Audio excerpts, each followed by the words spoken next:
It's called, actually it's called 144,000 Chosen Few, and the song is called The Swarm. Alright. Killer Bees. Like I said, he's a Wu-Tang affiliate. Like he's done got that 90s raw feel to it. Yeah. Back to the future, I lounge in the 90s. Pants stay baggy, I'm low down and grinding. Supreme king of every concoction. I keep the party popping. The horse in the ghetto, every corner I got them rocking. Put that up in your stocking. Set a claws in your area. Take your milk and cookies. Cause that has hysteria. So you know I ain't scared of. I got my man to burning. I'm my feet to the king. Rappers leave on the journey. My number was a stretcher. The big money getter. And I don't wanna meet your girl because I might get a wow. That buzzer perform with some hot bars coming. When the squad link up on the brawls and start running. 9 niggas on the track, who did it? Nobody telling. Talk your sheets, your actions. Better say something, don't be cocky. In a humble situation, like you won't get checked on site situation. Anticipation on the edge of your seat. Unduplicated coming for me, you gon' face defeat. Consequences and repercussions that terminal velocity. Like KRS said, chosen viewers of philosophy. The dial and the concept is see through a vision. Glass ball for your haters, rest, going on a mission. Ain't no secret, it's the street sweeper, bad crowd pleaser. Don't walk on my pen, I'm the textbook reaper. We ain't nobody safe when it comes to the whole of the leader. How we move when you deal with the swarm. I live it round where I'll be taking you to your burial. Round after round, the women is gonna be making a miracle. Sound after sound, they're gonna be hearing as people screaming no. When we mess around, you're gonna be snatching everything you all know. So they're gonna pass, I'm moving too fast, I'll never be giving a pass. All of the haters, they're gonna be looking whenever they're hearing a rap. Singing still, I think it needs that to still away from my shit like a helicopter. Say my name, they're gonna sing a proper minute, that's the weapon, the chopper. Yo, the swarm coming through. This program is spontaneous, so what I'ma do is yo, prove I'm the town's one. Never run this one. Yeah, he shot it off. Think you never find his gun. This evasion, disappear like a ninja. Premeditated murder. You never know intent to injure. Kill him, I meant to kill him, and I hope they burn to hell. If I say Lil Jackson, my snitch is gonna tell. Surround yourself with greatness, none of that fakeness. The disrespect so blatant is killing the nation. Ain't got no patience for changes. Inseminating the mind, influenced by cavemen. Ashamed to be an American, where freedom is stolen and time is frozen. Feels good to be a part of the chosen. Kill or be killed, the swarm stay in motion. Mix is out here spitting from the west. East, north, south, cause I'm the best. Not too many can mess with me. I'm problematic. But loose static for shells until you carry alpha male. You should know I'm a savage. The hoes going in, you the fix and no bandit. Shots from the victor, who's hurt still the victor. Who shifter, can only be eyes of mine sinner. The winner, can only be I get your chin up. Beginner, there's something on the side, what's for dinner?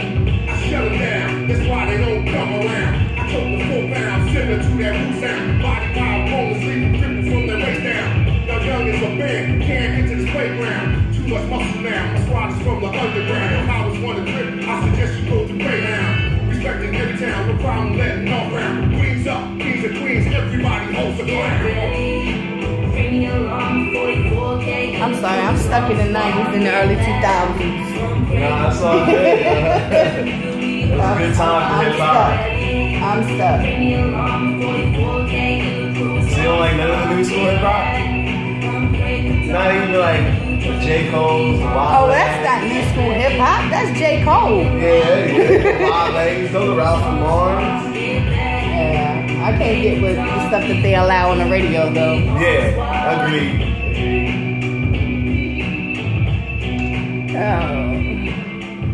Welcome to In the Spotlight with your girl Lisa, the Baltimore Paparazzi. We are having a little bit of technical difficulty with our app.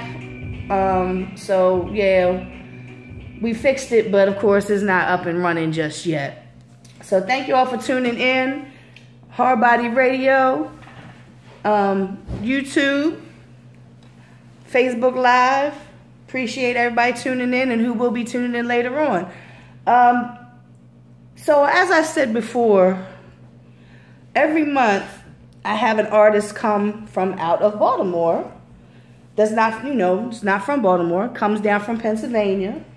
And I let them introduce themselves as far as to my listeners, to my watchers or whatnot. And I think it's a, you know, me and Jason, you know, Jason came to me with this, and I thought it was a really good idea because, yeah, it's underground hip hop, and everybody needs to learn who the underground artists are. So this week I have Fifth L. Yo. So as I explained, we were talking off air, like, you know, since he's been here or whatever, past 20 minutes or so, and yeah, Jason over there messing shit up. Breaking something early. That's all that. You know, and talking about different things and whatnot. I don't call these interviews or conversations with people. You know, we just sitting here having a conversation, laughing. You put that right on the table. Probably somebody probably broke it and tried to fix it that way. Whoever, yeah, quick fix. Yeah, be like, "Ooh, I didn't break it." Yeah, we supposed to be getting all new equipment. So I do ask, you know, the usual standard questions, and then we just go from there. So first of all, I like to know, whenever I talk to somebody and they have a very unique name, I want to know where did Fifth L come from? It was quite simple. I've been doing this since I was 16. I won't give them my age, but it's been a long time. Over a decade, I've been doing hip hop, performing for numerous artists, opening up for like Tech Nine, Ja Rule. But the name basically came from the movie Fifth Element, and I shortened it down to Fifth L, like your one associate came in here and said. So we got it off the bat, but yeah. Well, Fifth Element. See, I already knew. Now I really know. I already like this guy. Fifth Element, favorite movie. Tech Nine, favorite artist. Yeah, see, you know, there we go. It's meant to happen. Yes. Yeah. So did you have other names that you tried? And well, I went by the Fifth Element first, and I was like, copyright infringement. So, yeah. And so I wasn't trying to pay them off my name, so I ended up just shortening it down to Fifth L. Makes sense.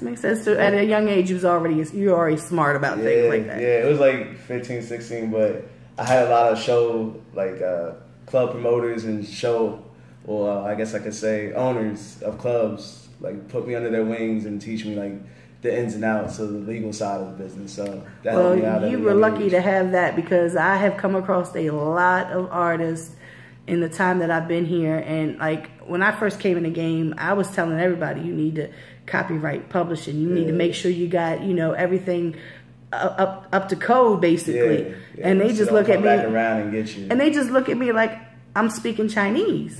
And I'm like, okay. So, you know, I had somebody call me one day, and you know, he was prominent in the scene, and we were having a conversation on the phone, and he was like, "You're a prophet," and I was like, "No, nope, not."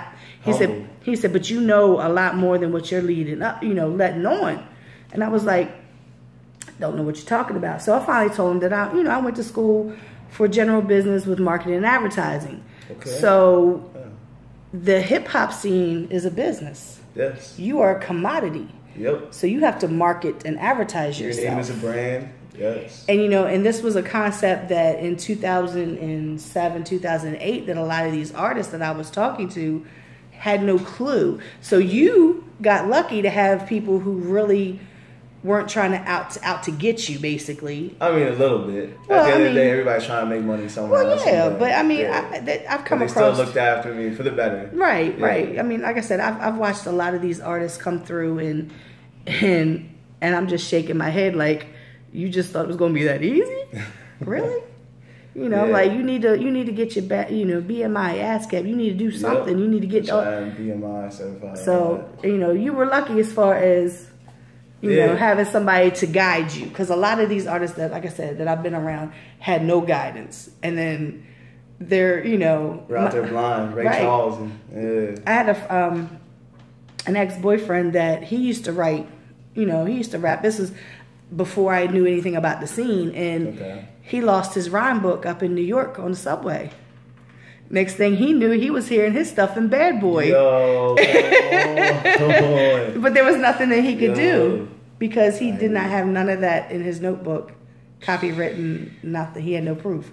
So, you know, I mean, and I know people have said stories. You know, you probably heard the same stories.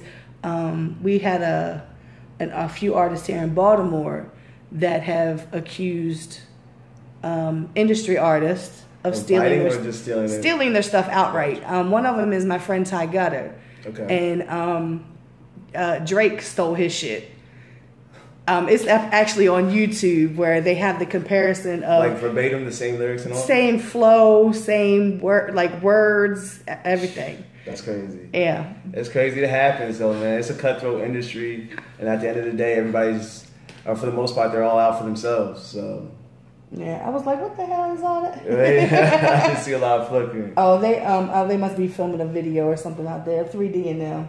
Oh, yeah, Hard Body Radio does just about everything, I think. I swear they do. I seen that. You guys are like a one-stop shop. We try. So, I know I had asked the guys that came down last month they came down? Don't get me lying. I don't know. But I asked them about the scene up and running because I know nothing about the scene. Like we were having a conversation, you asked me about Baltimore. About the Baltimore scene. So what is your looks on I don't think nobody's gonna come to that door. And lock it anyway. Lock it? Yeah. Because if it's 3D, you have to actually you have to have a key to come through the front door. So what is the so in your opinion, what is your outlook like? How do you see the Reading underground scene? Now, when I first started, it was like way bigger. We had clubs like the Crocodile Rock Cafe up and down. We had the Silo. We had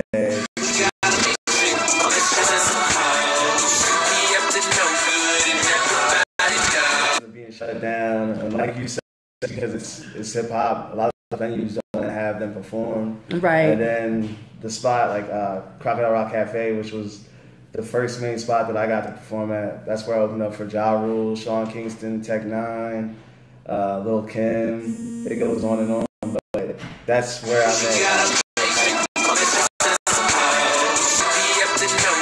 Who's trying to call me? But they need to stop trying to call me while I'm doing my show. But anyways, the scene has definitely dwindled down. I mean, there's like a few spots that you can play at nowadays. Reverb is one of them. Shouts out to Reverb. I seen, actually, I wanted to ask Jason about that too because I seen where he had said something about being at Reverb. Yeah. We actually have a place here called Reverb.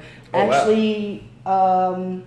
one block over, but it's a small little, it's a small area, but what it is they have all types of music there. Okay. And they have like a conglomerate where it's like different people pay dues. Okay. And that way they can actually be able to throw a venue there or or something. So it's almost like a Legion Hall or like something, but it's a small area, but it's like I can't even like it's so different. Okay. Like and when you walk back to go to where the bathrooms are, they've got like different memorabilia sitting up. Like it's just really a unique place. Okay. An atmosphere. Yeah. Because I went there for a listening party of sorts, and I was just like and I come to find out I knew the guy that was running it because he actually owns Manta Ray Records here in Baltimore. He owns a record label, and I met him a few years ago. Okay. So yeah, so. I see, I heard the reverb, and I was like, "What? Y'all got a reverb up there too?" Yeah, I don't think they're any relation. No, but it's funny, the name. Yeah, we actually were there last night. I had a show out there at Reverb. Shout out to all the other acts that were there. Shout out to Chris and Mark. It was a nice turnout. We did our thing. We'll be putting up some footage shortly on how that performance went. Okay. Shout out to Vince Vegas. Okay.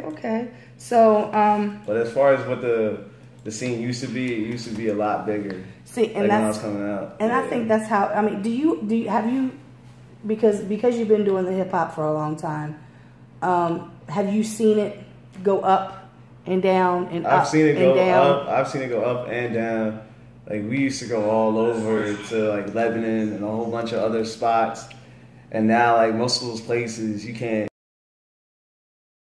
Yeah, you can cuss. You can cuss. All right, to come to tear up this shit. Right? That's all I was wondering. Yeah, you can cuss. Because I cuss like a sailor.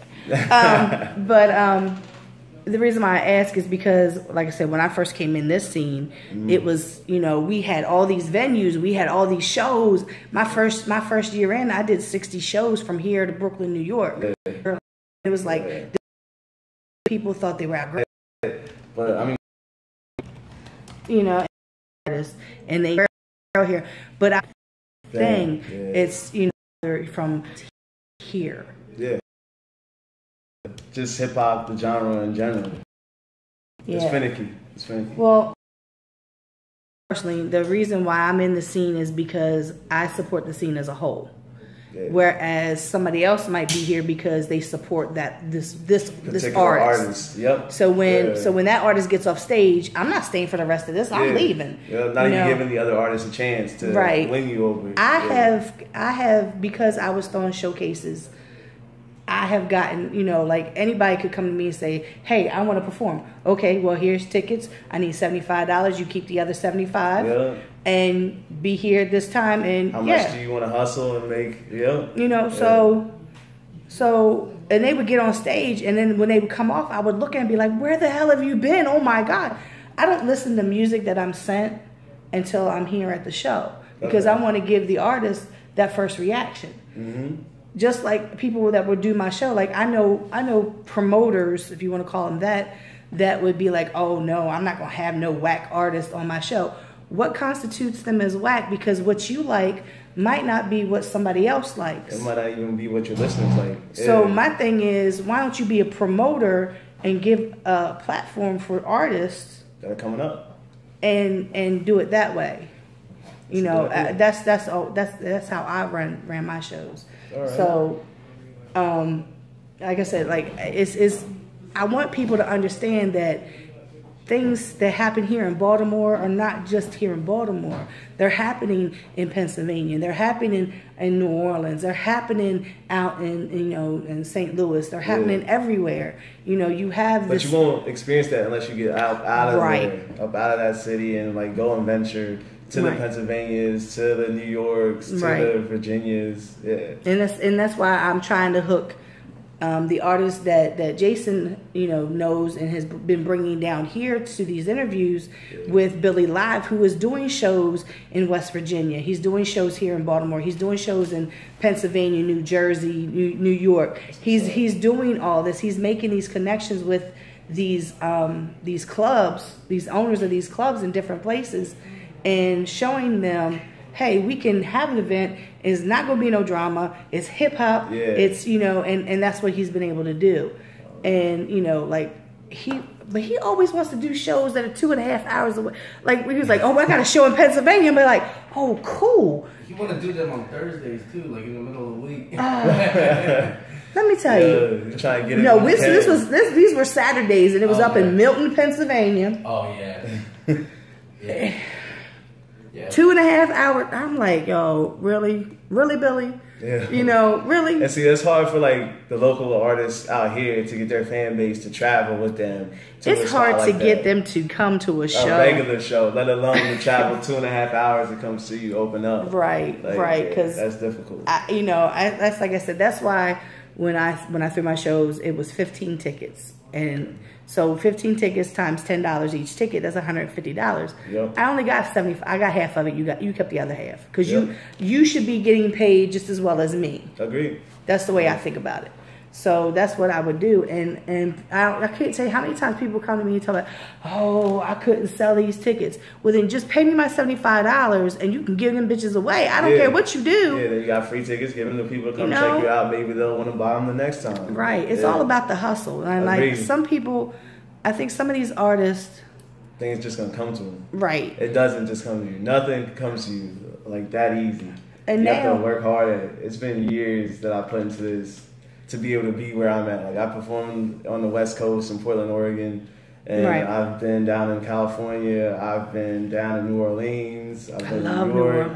Bourbon Street's where it's at. Mardi Gras coming up too. Shout out to New Orleans. I was there last year. I went to Houston and New Orleans twice last year with an artist. He took me along with him so I could take pictures and record. How's H-Town? I haven't been to H-Town.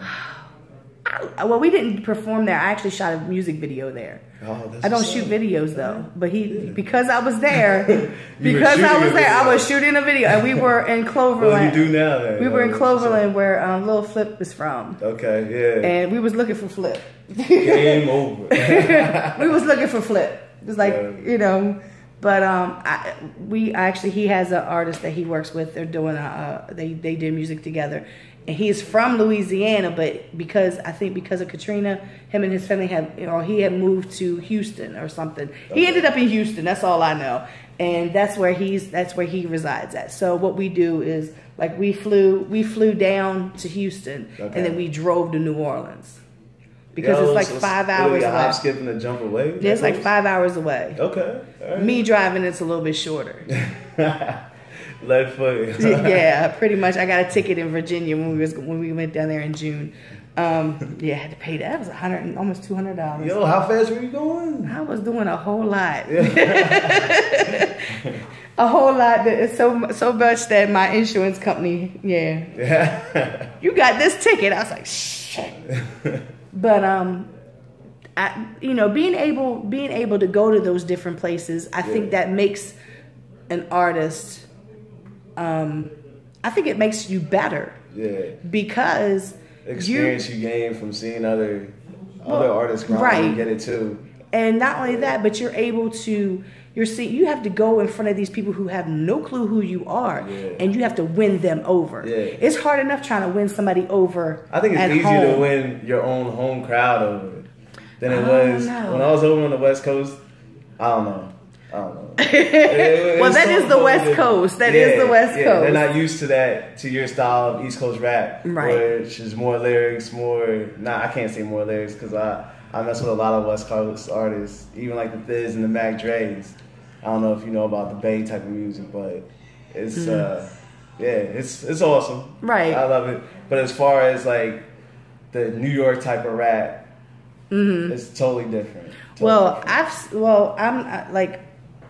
I think if I took you to listen to some of these Baltimore artists that are coming up now, not the ones that I came in with, but the ones now, you would probably think the same thing, that they sound more down south. Because I don't know what it is about Baltimore artists trying to sound down south. I don't know what it is. Yeah. Instead of trying to have their own, I've had this conversation with a lot of people about having Baltimore, having their own sound. Yeah. And our sound is actually club music, which New Jersey is trying to take over now and calling it theirs. But anyway. Now, what was the name of the Baltimore? You can't Wu-Tang better than me when they were. Yeah, that's Baltimore Club. Yeah, that's Baltimore Club. SpongeBob, The Percolator. The list goes on. The Rod Lee and Jim Jones and Boo Man. These are DJs who made Baltimore Club music, and that's our sound. But when it comes to rapping, everybody wants to try to sound like down south or even up north. They trying to, Does anybody rap over those Baltimore Club tracks? There's a girl named TT the Artist, and she does. She raps over them, and she's really, really, really, really. I like her. I've always liked her. Breaking out there, that's being something different. And why you could pull up her name right away. Yeah, bringing something to the table. Right. So what kind of sound do you say that you kind of have? Like, is it because you guys are in Pennsylvania? Yeah, Yeah. And so you're kind of like, I can't say like that Reading rap. I would just, I don't know. It's hard to define because I grew up off of a different type of hip hop. Like my first album that I ever bought when I was a youngin' was Machiavelli's 7 Day Theory.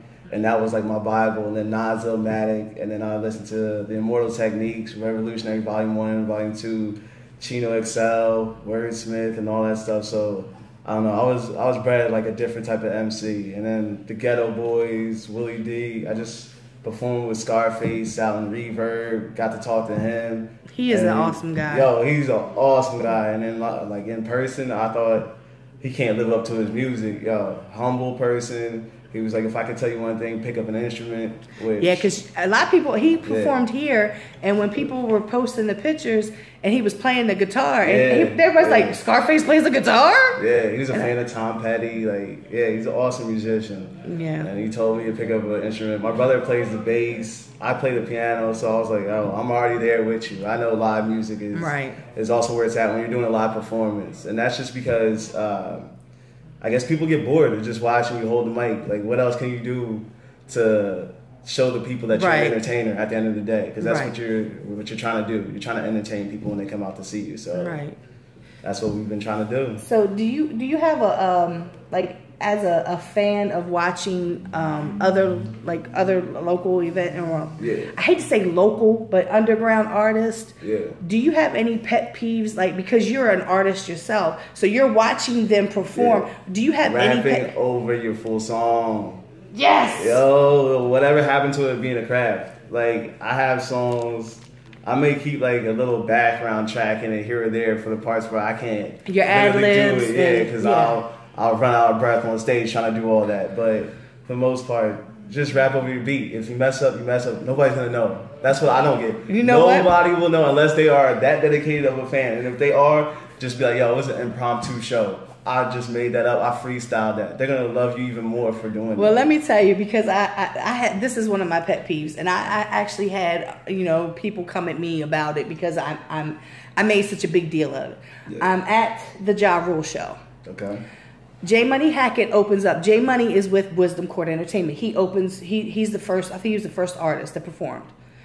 J Money had great set. I was so proud of him because this was like, for me, it was the first time seeing him perform on a stage where it was his set. You know.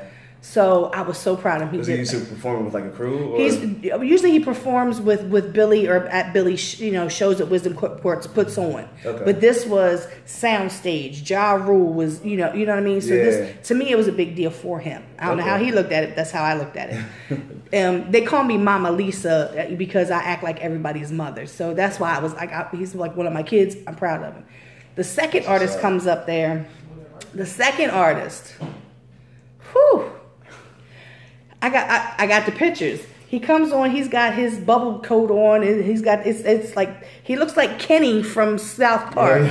So he had the look. He had the Kenny, like, you know. What look is to be determined. So he starts rapping away. He takes his coat off or whatever. I guess he was cold. I don't know.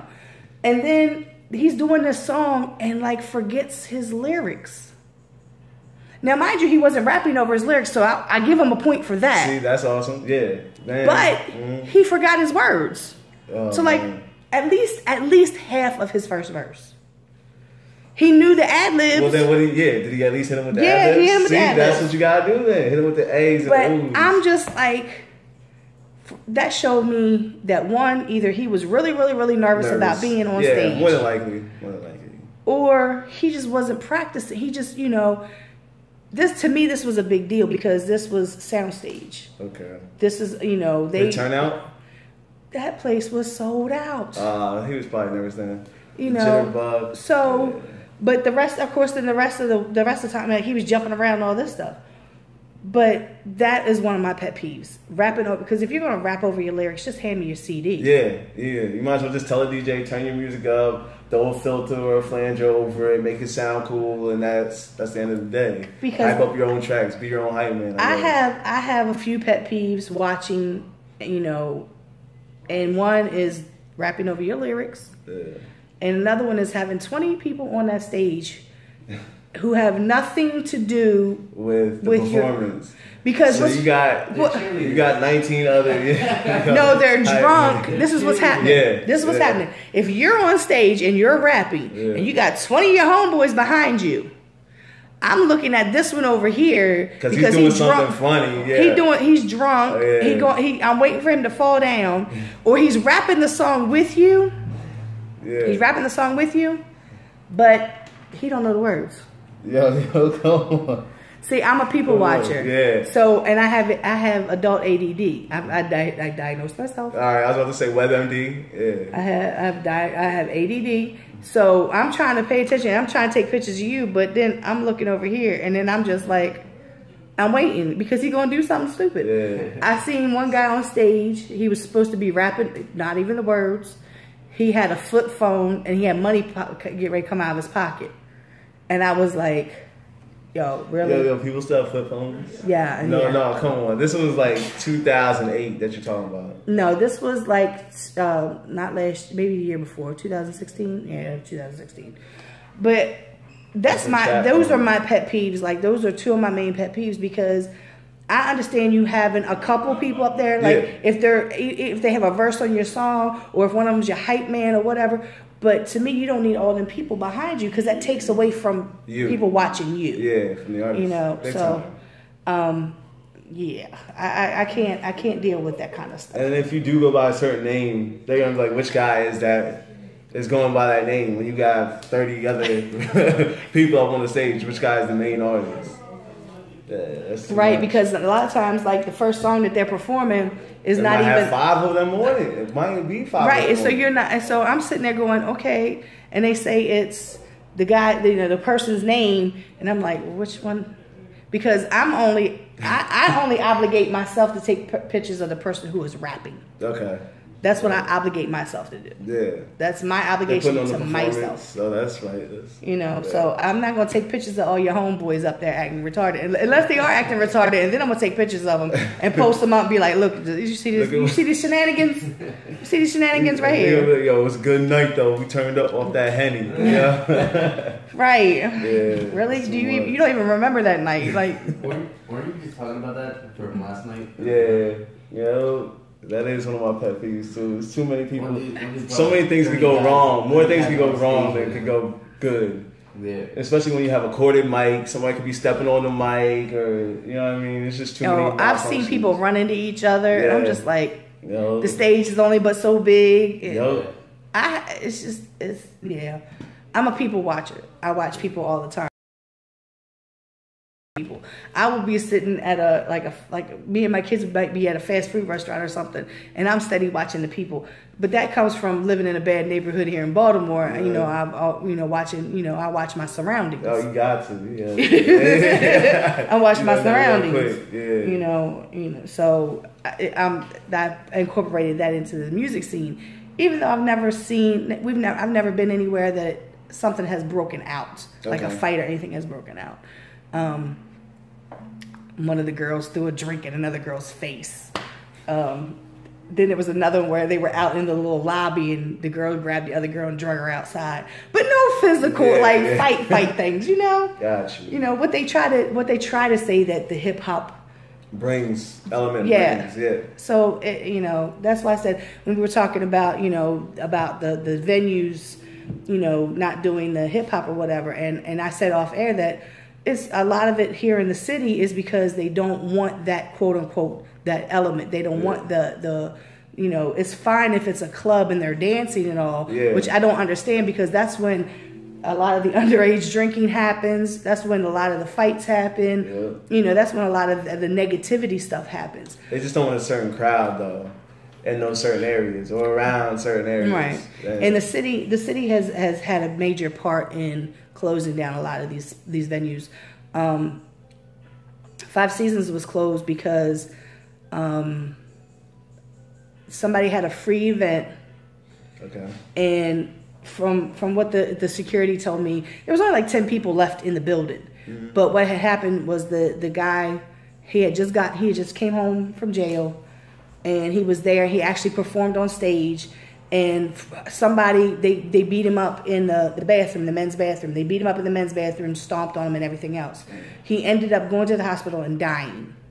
So that caused the police, the homicide and all to come out to the venue. Yeah. And which is bad publicity for that venue then also. Yeah. So they ended up taking the license, the liquor license board ended up bringing the owner in for a hearing.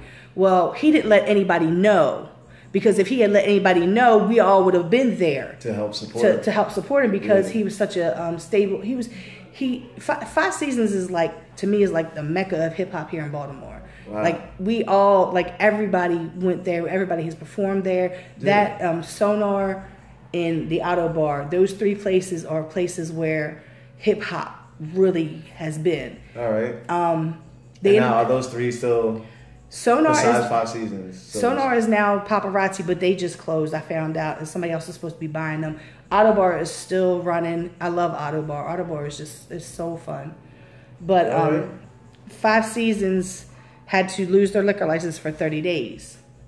How do you run a club with you can't serve liquor? Yeah.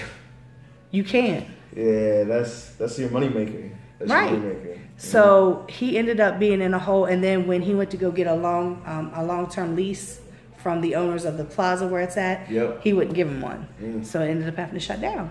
So see, that's basically like their way of shutting you down without shutting you down. Right. You know, like try to stay afloat with no money for a month. Now, like it's hard for people to get liquor license. It's hard, you have to, some places you're able to get a 1-day liquor license so you can have an event. There's ways that people are finding to be able to get around these things, but it's the inconvenience. And I'm like, it's almost as if they're trying to make everybody go to power plant, and have, go to those venues instead of being able to have hip hop.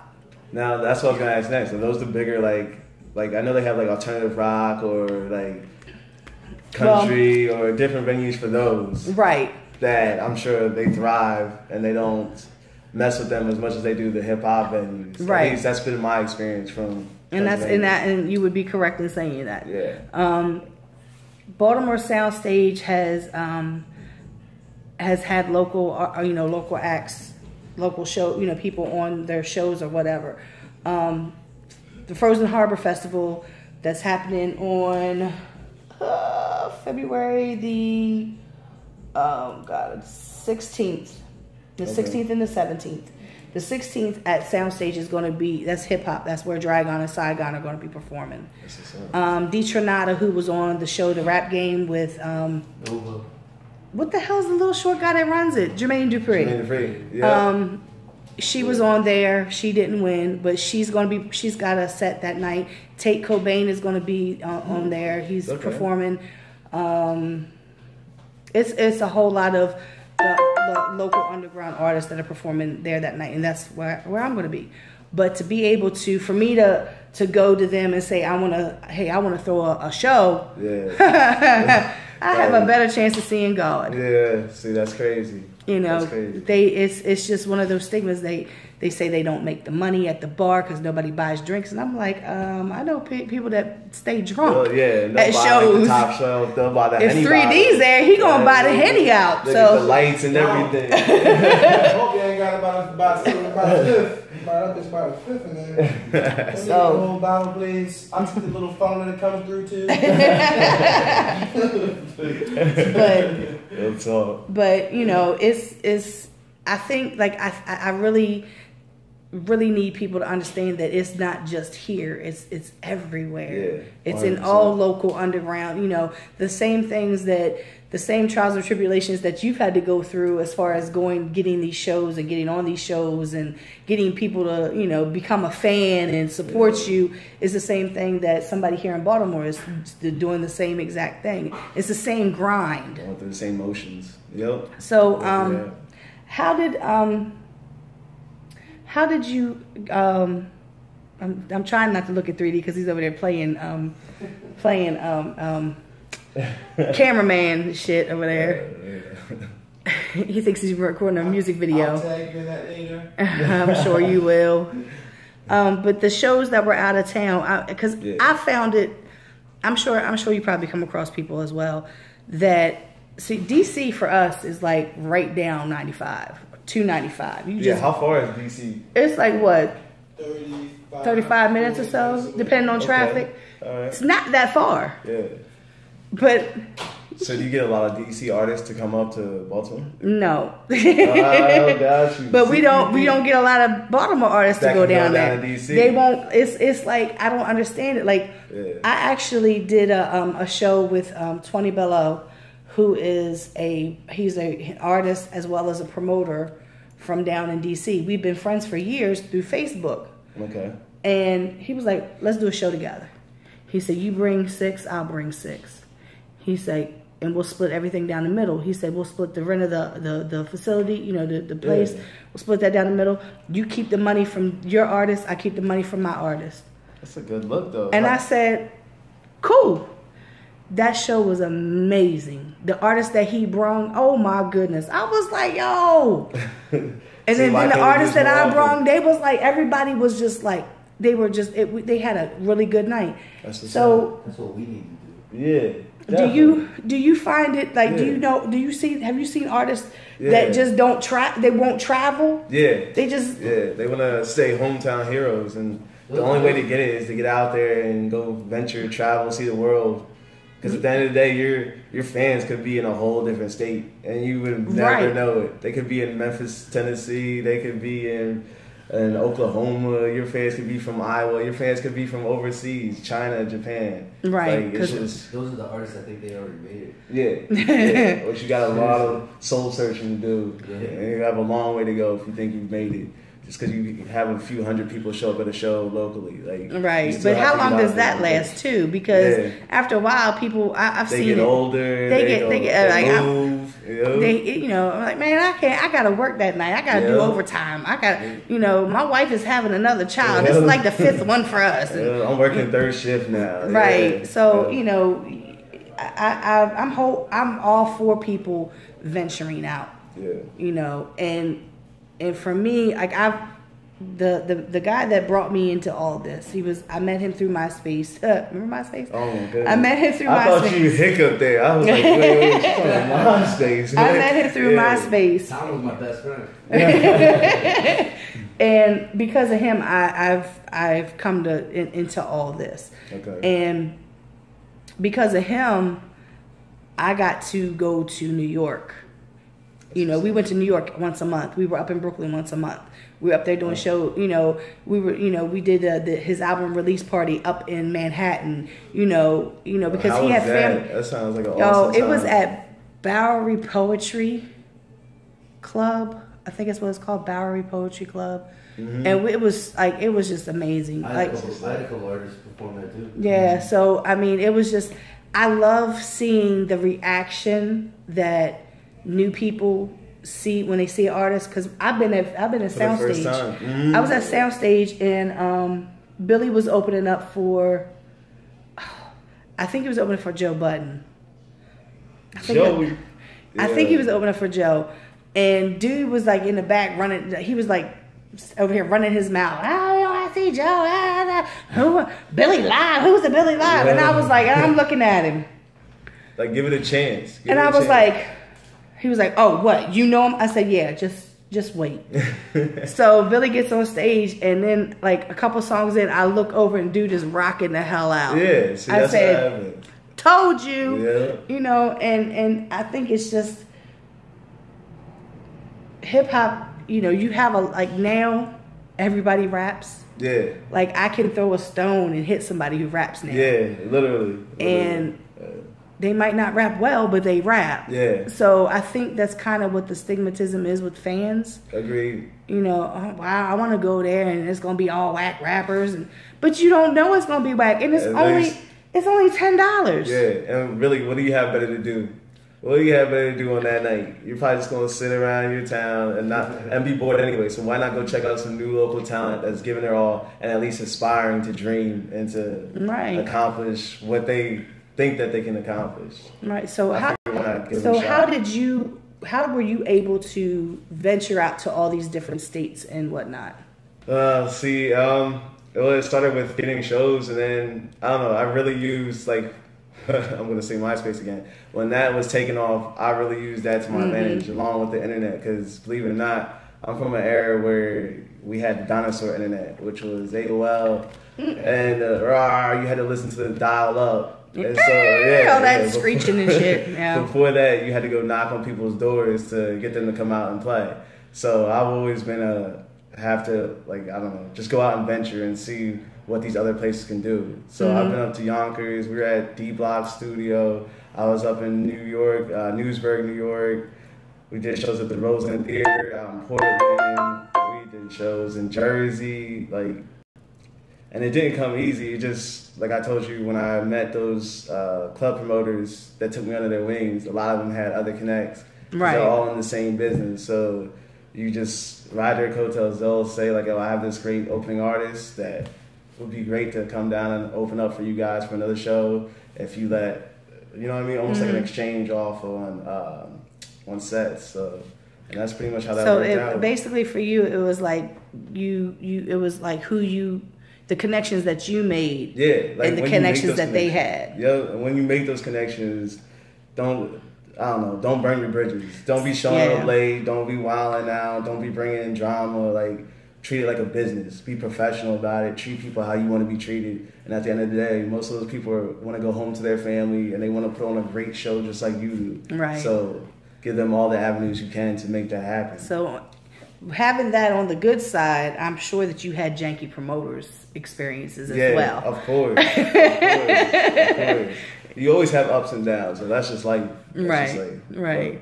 So you know, it's amazing to be able to talk to somebody who has ventured out. You know, like I said, my friend Steve, Baltimore Big Steve, who, you know, I was playing his music before, and he was hitting me up. Because of him, I got to go to Houston and New Orleans twice. That's what's up. Because he's gone out to California and performed. He woke up the next morning at the motel that he was staying at, and all the little essays was outside playing his music in their cars. Yo, that's what's up. You know what I mean? He was like, I woke up and they were playing my music and they were talking to me in Spanish. I don't know what the hell they were saying, but I think they liked my music. And he was like, and that was a good thing too, because they were all gang members. So, you know, but he's been, Puerto Rico. He performed in Puerto Rico. Yeah, that's what's up. He ventures out. He goes places, and what he has done, and I've seen it for myself. Like, he's going to Atlanta. He'd post up, yo, on such and such a day, from, like, it'd be like a weekend. Okay. I'm going to Atlanta. Anybody want to come along? Anybody want, hit me up and we'll talk about, everything, everything. How we can make this happen. Right. Yeah. Nobody hits him up. Nobody takes advantage of it. It's hard to get people out of their comfort zone. And you're comfortable at home. You're comfortable in your little radius. But when you go and venture out there, like you were saying, like, you're basically a ghost. You don't know anybody there. Right. Like, it takes a different type of person. But my thought in that same aspect is, you are a performer, you're an artist, and this is what you're supposed to do. Yeah. So you don't think that the Jay-Z's and the Nas's and all that didn't go through the same thing that they had to venture out too, and they didn't know anybody either. You know what I mean? So as a performer, that should be what you want to do. Yeah. It shouldn't matter. You should have that be able to walk by myself if I have to. Yeah. Because I've seen people try to take advantage of artists. Yeah. And that's one thing that and another thing that I don't like, I have a pet peeve, is somebody sees you're doing well. Okay. And they want to ride your coattails. Yeah, you see that a lot. And that happens when you actually start getting out there and doing it and not just being about the talk. When you actually start putting your actions into fruition and making them happen, you'll get those type of people that don't want to latch on. The best thing to do is to, you weren't with me when I was shooting in the gym. Right. Because I've seen people, they jump from crew to crew. Whichever one has a spotlight on them at that time. Right. Yeah. And, I'm all for advancement of yourself. Yeah. But when it's evident that it's not genuine. Yeah. You know what I mean? Like, you become a part of this crew right here, and because they're not moving fast enough for what you they're not pushing you to the forward. Yeah. When you want to be pushed to the front. Right. So then you look over here and you see this group over here, they doing something, now, these guys are going to, they're venturing up to New York. Oh, so now you're going to jump over here because they're going to New York. Yeah. Only to figure out that you was better off where you was at. The whole time. Yeah. Because these guys have no loyalty, whereas these guys did. Yeah. And I see it all the time, and that's why I'm sure that you've experienced it because of the fact that, you know, you've been out to the West Coast performing. Yeah. You've been to these different places performing, and people are probably like, well, how did you get that? Yeah. Well, how can I get on? You didn't do this, you didn't do that, and I keep like all the tickets. Right. Like from when it was just something that I've done since I was 15, opening up for Ja Rule. That was like when he was like at his height of his career. Same with Sean Kingston. That was a sold out crowd, and like the New Boys, and this was all when they were at their peak, and we were youngins going up there, barely knew anything about it, and there was a lot of people that were like, "How'd you get that? No way, this can't happen." I'm just going out there, showing and proving, and being about what you talk about. Right. At the end of the day, like I said, I'm sure that people have, you know, well, this is what I love. Seeing somebody post up that they're going to open up for somebody, they're going to do this show, whatever. Oh, well, how did you get that? Yeah. How I get on? How do I get on? Really? I know, that's a good question. That's put me on. Yeah. You know, and I'm just like, no. Yeah, that's not how it works. That's unfortunately. Otherwise, there would be a lot of horrible opening acts opening up for just anybody. Right. So, who is like, I hate this question because I can't answer it myself, but who is like your favorite artist, like right now, and who's your favorite artist of all times if it's like not the same? My favorite artist right now, that's a good question. That's a tough question. 'Cause I don't know. I'm not a person that just listens to hip hop. Like I listen to a whole bunch of different genres, from alternative rock to jazz to old school blues to Ray Charles to Stevie Wonder. So it's hard to put a timestamp on music, because I think if you're like a good artist, your music is almost, I don't know, transcends time. Right. Like you can go back and listen to Memory Lane from Nas and still be like, wow, this takes me back to when I was in like high school chilling with my peoples, and it's like a timeless classic. Right. So it's hard to put a timestamp on it. But as far as right now, I'd have to say Cole's my favorite artist right now, just because of what he's doing. Like, not the double platinum or not the no features, just because he's being himself while he makes his music. And to me, that's hard to find. And that's one reason why I love him, is because he's not worried about anybody else, but what he's being true to himself. Yeah, agreed.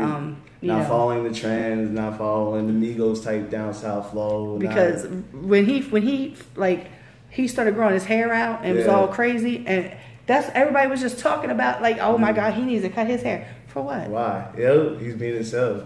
You know. Yeah. So who is like your all-time, like one of your all-time, at least like just one of your all-time favorite hip hop artists? Like all-time favorite hip hop artists, it would probably have to be Tupac, and that's just because he was like one of my first, like he was my first hip hop CD, and that Machiavelli, 783, Blasphemy, 21 Gun Salute, all those songs were like, what? You talk like this? Like, I was a little kid at the time, and my father ended up taking the CD from me. He was like, what are you doing? You see how well that worked out for you, right?